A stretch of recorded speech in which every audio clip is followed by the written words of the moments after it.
नमस्कार, मैं सानिका और आप सब देख रहे हैं न्यूज़ 21 स्पेशल बुलेटिन में आप सभी का स्वागत है। चलिए शुरुआत करते हैं आज की खबरों के साथ। पहली खबर हमारी चंडीगढ़ से आ रही है। सेक्टर 26 थाना पुलिस ने लूटकांड का खुलासा करते हुए 2 आरोपियों को गिरफ्तार किया है। वरिष्ठ पुलिस अधीक्षक कंवरदीप कौर के निर्देश और एसडीपीओ पी अभिनंदन के पर्यवेक्षण में इंस्पेक्टर रामरतन शर्मा के नेतृत्व में पुलिस टीम ने कार्रवाई की। गिरफ्तार आरोपी की पहचान जोधा और बलजीत के रूप में हुई है। पुलिस के अनुसार 4 जुलाई को सेक्टर 26 स्थित अनाज मंडी के पास पेट्रोल पंप के निकट दोनों आरोपियों ने सब्जी विक्रेता बलकिशन की गर्दन पर चाकू रखकर उसका मोबाइल फोन और 8,000 रुपए लूट लिए थे। पूछताछ के बाद पुलिस ने लूटा गया मोबाइल और वारदात में प्रयुक्त 2 चाकू और मोटरसाइकिल बरामद कर ली है। इसके अलावा 4 अन्य संदिग्ध चोरी की मोटरसाइकिलें भी जब्त की गई है। मामले में भारतीय न्याय संहिता की विभिन्न धाराओं के तहत दर्ज प्रकरण में आगे की कानूनी कार्रवाई जारी है। चंडीगढ़ से राजन राय की रिपोर्ट। बीरसिंहपुर में अखिल भारतीय विद्यार्थी परिषद के कार्यकर्ताओं ने गोवीनाथ मंदिर तालाब की विशेष सफाई कर स्वच्छता और सामाजिक सेवा का प्रेरणादायी उदाहरण प्रस्तुत किया। श्रमदान के माध्यम से कार्यकर्ताओं ने तालाब और मंदिर परिसर की सफाई कर लोगों को स्वच्छ वातावरण बनाए रखने का संदेश दिया। इस दौरान युवाओं ने आम नागरिकों से भी धार्मिक स्थलों और सार्वजनिक स्थानों को स्वच्छ रखने में सहयोग की अपील की। कार्यकर्ताओं ने कहा कि स्वच्छता केवल अभियान नहीं बल्कि प्रत्येक नागरिक की जिम्मेदारी भी है। उन्होंने बताया कि ऐसे सेवा कार्य समाज में सकारात्मक बदलाव लाने के साथ युवाओं में सामाजिक दायित्व, अनुशासन और सेवा भावना को भी मजबूत करते हैं। स्थानीय लोगों ने परिषद के इस प्रयास की सराहना करते हुए इसे अनुकरणीय पहल बताया। उन्होंने कहा कि यदि समाज के सभी लोग इसी तरह सार्वजनिक स्थलों की देखभाल में सहयोग करें तो स्वच्छ और सुंदर वातावरण का लक्ष्य आसानी से प्राप्त किया जा सकता है। अभियान के परिषद के कई पदाधिकारी और कार्यकर्ता भी शामिल रहे। बीरसिंहपुर से जिकुमार की रिपोर्ट। जिले के चंदिया थाना क्षेत्र में नेशनल हाईवे 43 पर बाका तिराहा के पास देर रात बड़ा सड़क हादसा हो गया। सड़क किनारे खड़े ट्रक में पीछे से आ रहे दूसरे ट्रक ने जोरदार टक्कर मार दी। हादसे में ट्रक चालक सुनील यादव कैबिन में बुरी तरह फंस गया। सूचना मिलते ही पुलिस और स्थानीय लोग मौके पर पहुंचे तथा चालक को निकालने के लिए राहत एवं बचाव अभियान शुरू किया। करीब 6 घंटे की कड़ी मशक्कत के बाद सुबह लगभग 6 बजे चालक को सुरक्षित बाहर निकाला गया। चालक ने बताया कि घटना के समय हल्की बारिश हो रही थी। इसी दौरान सामने अचानक एक कार आ गई जिससे बचाने के प्रयास में उसने ब्रेक लगाया, लेकिन ट्रक फिसल गया और खड़े ट्रक से टकरा गया। बताया गया कि ट्रक में कोयला लदा था और वह अमानगंज की ओर जा रहा था। पुलिस ने दुर्घटना के कारणों की जांच शुरू कर दी है। उमरिया से राहुल जीतलानी की रिपोर्ट। पर्यावरण संरक्षण और हरित भविष्य के संकल्प को लेकर श्री शक्ति ट्रस्ट एवं महिला उत्थान मंडल के संयुक्त तत्वाधान में शक्ति हाउस में फलदार पौधरोपण अभियान आयोजित किया गया। अभियान के दौरान आम, अमरूद, नींबू, आंवला सहित विभिन्न फलदार पौधों का रोपण किया गया। कार्यक्रम में उपस्थित पदाधिकारियों, समाज सेवी और सदस्यों ने अधिक से अधिक पौधे लगाने तथा उनके संरक्षण का संकल्प लिया। वक्ताओं ने कहा कि फलदार पौधे पर्यावरण को स्वच्छ रखने के साथ साथ पोषण, छाया और प्राकृतिक संतुलन बनाए रखने में भी महत्वपूर्ण भूमिका निभाते हैं। उन्होंने नागरिकों से वर्षा ऋतु में अधिक से अधिक पौधे लगाने और उनकी नियमित देखभाल करने की अपील की। कार्यक्रम में श्री शक्ति ट्रस्ट, युवा सेवा संघ, श्री योग विदान सेवा समिति, महिला उत्थान मंडल के साधक पदाधिकारी, सदस्य और बड़ी संख्या में समाज सेवी शामिल हुए। अंत में सभी को प्रसाद वितरित किया गया तथा पर्यावरण संरक्षण के इस अभियान में सहयोग के लिए सभी का आभार भी व्यक्त किया गया। छिंदवाड़ा से मनीष सिंगोली की रिपोर्ट।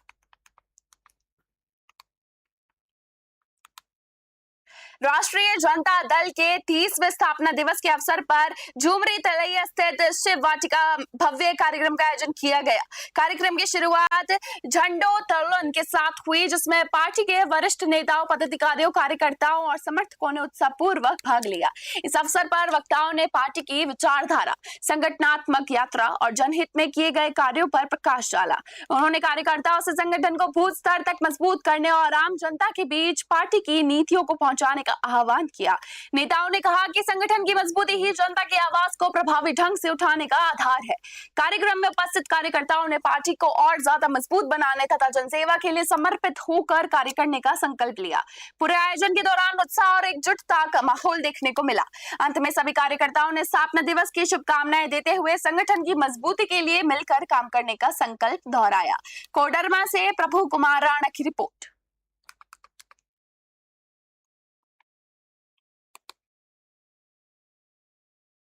भुरकुंडा रिवर्स साइड केंद्रीय विद्यालय परिसर के समीप पुलिस अपराधियों के बीच हुई मुठभेड़ में प्रिंस खान गैंग का सक्रिय सदस्य शिवराज राम घायल हो चुका है। पुलिस के अनुसार घायल शिवराज राम को तुरंत रामगढ़ सदर अस्पताल भेजा गया, जहां उसका उपचार फिलहाल जारी है। घटनास्थल से पुलिस ने 2 पिस्टल, 59 जिंदा कारतूस और 2 मोबाइल फोन बरामद किए हैं। सूचना मिलते ही पुलिस अधीक्षक मुकेश कुमार लूनियाद और पतरातू अनुमंडल पदाधिकारी राघवेंद्र शर्मा मौके पर पहुंचे तथा घटनास्थल का निरीक्षण किया। पुलिस अधीक्षक ने बताया कि शिवराज राम पहले राहुल दुबे गैंग से जुड़ा था और वर्तमान में प्रिंस खान गैंग के संपर्क में था। गुप्त सूचना मिली थी कि वह किसी बड़ी आपराधिक वारदात की तैयारी कर रहा है। इसी आधार पर पुलिस ने कार्रवाई की, जिसके दौरान मुठभेड़ हुई। फिलहाल पुलिस बरामद हथियारों और अन्य साक्ष्यों के आधार पर पूरे मामले की जांच कर आगे की कानूनी कार्रवाई कर रही है। रामगढ़ से राजेश मुंडा की रिपोर्ट।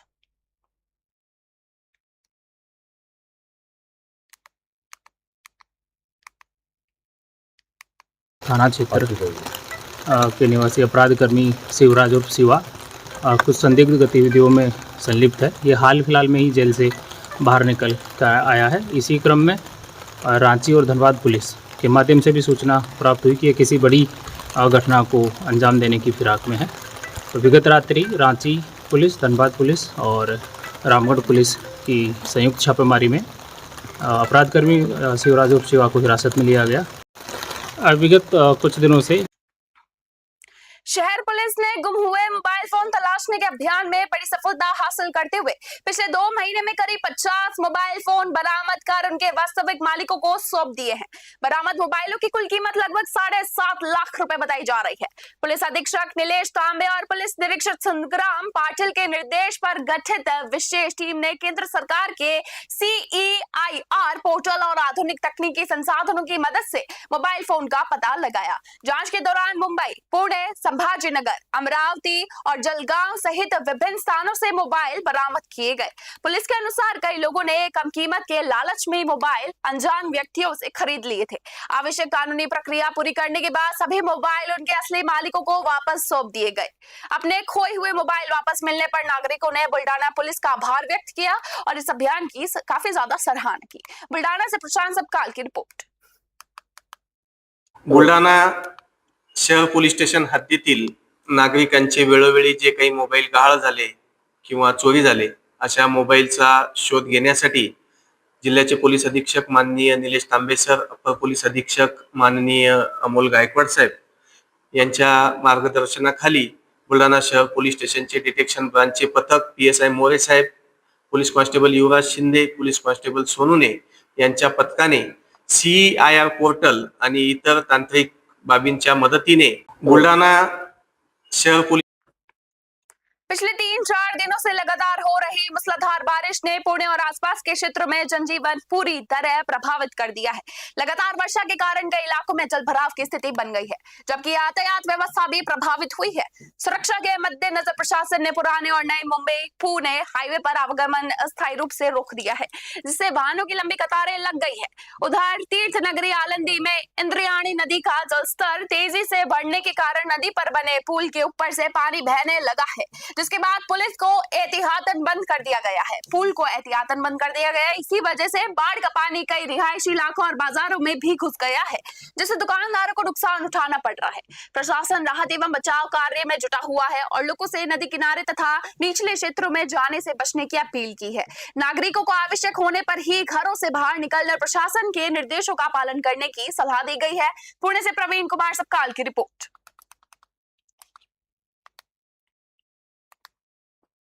तलैया थाना क्षेत्र अंतर्गत धनबाद गया रेलखंड पर एक 27 वर्षीय युवक का शव मिलने से क्षेत्र में सनसनी फैल गई। मृतक की पहचान बिहार के गया जिले के राजेंद्र पथ तेली भीगा निवासी तुषार कुमार के रूप में हुई है, जो गया स्थित एक निजी बैंक में कार्यरत था। मृतक के पिता मदन मोहन कुमार ने बताया कि तुषार रविवार शाम बिना बताए घर से निकल गया था और इसके बाद उससे संपर्क नहीं हो सका। कोडरमा गया रेलखंड के अप लाइन पर कार्यरत एक रेलवे कर्मी ने निशुनपुर रोड स्थित लॉ कॉलेज के पीछे पोल संख्या 395/25 के पास शव देकर आरपीएफ को सूचना दी। जांच के दौरान पुलिस को मृतक के पास से मोबाइल फोन, हेडफोन और माचिस मिली। पुलिस के अनुसार प्रारंभिक जांच में आशंका है कि युवक ट्रेन के दरवाजे पर खड़े होकर सिगरेट पीने का प्रयास कर रहा था, तभी संतुलन बिगड़ने से गिर गया होगा। हालांकि मौत के वास्तविक कारणों की पुष्टि जांच और पोस्टमार्टम की रिपोर्ट के बाद ही हो सकेगी। कोडरमा से प्रभु कुमार राणा की रिपोर्ट।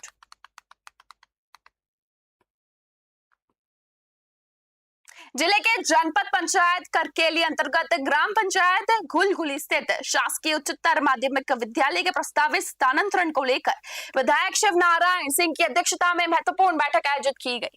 बैठक में SECL द्वारा विद्यालय को जड़ा क्षेत्र में स्थानांतरित किए जाने के प्रस्ताव पर चर्चा हुई। इस दौरान विद्यार्थियों ने स्थानांतरण का विरोध करते हुए कहा कि इससे उनकी पढ़ाई प्रभावित होगी। छात्रों की बात सुनने के बाद विधायक ने सभी संबंधित पक्षों से विचार विमर्श किया। बैठक में सुझाव सामने आया कि विद्यालय का संचालन सुबह 9 बजे से दोपहर 3 बजे तक किया जाए तथा SECL द्वारा खदान क्षेत्र में ब्लास्टिंग का कार्य दोपहर 3 बजे के बाद किया जाए ताकि छात्रों की पढ़ाई निर्बाध रूप से जारी रह सके। इस संबंध में एक प्रस्ताव तैयार कर जिला कलेक्टर उमरिया को भेजा जाएगा, जिसकी प्रतिलिपि मुख्यमंत्री को भी प्रेषित की जाएगी। बैठक में सभी पक्षों ने शिक्षा और विकास के बीच संतुलन बनाए रखने पर सहमति जताई। उमरिया से राहुल शीतलानी की रिपोर्ट।